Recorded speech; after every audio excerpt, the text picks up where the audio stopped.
narsaki haddidan oshadigan bo'lsa zaharga aylanadi. Tuz, shakar va oppoq non.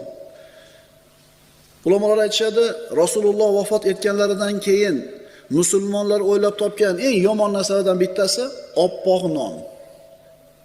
Nimaga bunday deyapmiz? Agar shu kitoblarga, tibbiy bir manbalarga murojaat qilib qaraladigan bo'lsa, mana shu tabiblar ham, hakimlar ham oppoq nonda foyda emas, ko'proq zarar bo'lishini aytadi. Bug'doyni po'rslog'ida bo'lar ekan hamma foydasi. Necha xil mineral, necha xil vitamin. Biz uni tuyib, oppoq unini ichidan olamizda, po'rslog'ini hayvonlarga berib turib, eng foydali joyini. Yelin bo'lgan, kraxmal bo'lgan narsani biz o'zimiz iste'mol qilamiz. O'shuning uchun semirib ketayotgan odamga diyetologlar diyeta qilib berayotgan paytda birinchi nimani yema deydi? Ana u diyetologlar bilan muomala qilganlar biladi albatta buni.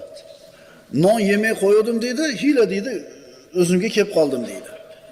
Payg'ambarimiz sollallohu alayhi vasallam mana shu oppoq nonni yemaganlar, birodarlar.